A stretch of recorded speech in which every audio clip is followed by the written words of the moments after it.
नमस्कार। आज का हमारा टॉपिक है श्वसन यानी रेस्पिरेशन।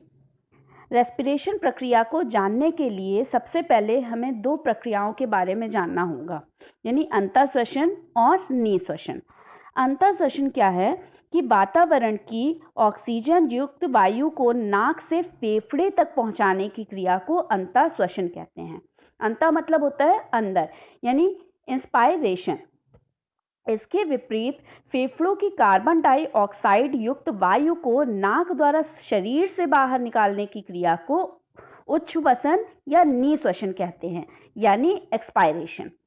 अगर हम अंतःश्वसन और उच्छ्वसन की क्रिया को संयुक्त रूप से जोड़ दें तो ये बन जाता है श्वासोच्छ्वास यानी ब्रीदिंग की प्रक्रिया।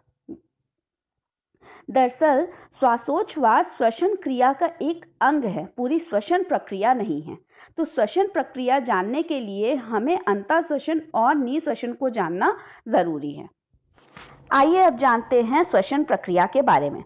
श्वसन प्रक्रिया क्या है कि अंतःश्वसन प्रक्रिया द्वारा ली गई ऑक्सीजन जब रक्त के माध्यम से प्रत्येक जीवित कोशिका में पहुंचकर उसमें उपस्थित भोज्य पदार्थों का विखंडन करती है तो उस समय क्या होता है कि उसके परिणाम स्वरूप ऊर्जा के साथ साथ कार्बन डाइऑक्साइड गैस भी बनती है।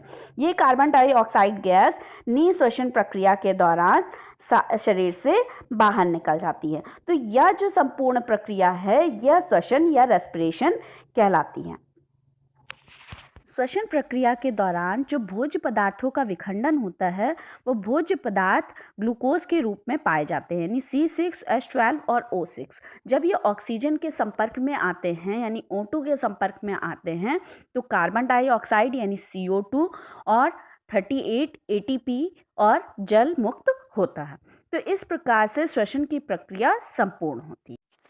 आइए अब जानते हैं श्वसन की आवश्यकता क्यों है। श्वसन की आवश्यकता दो रूपों में है। पहला कि जो श्वसन प्रक्रिया के दौरान कार्बन डाइऑक्साइड गैस मुक्त होती है, यह कार्बन डाइऑक्साइड गैस पेड़ पौधों द्वारा ग्रहण कर ली जाती है प्रकाश संश्लेषण प्रक्रिया के दौरान, और प्रकाश संश्लेषण प्रक्रिया के दौरान ऑक्सीजन गैस मुक्त होती है जो कि जीवित व्यक्तियों द्वारा श्वसन प्रक्रिया में ली जाती है। तो इस प्रकार वायुमंडल में ऑक्सीजन तथा कार्बन डाइऑक्साइड की निरंतरता बनी रहती है।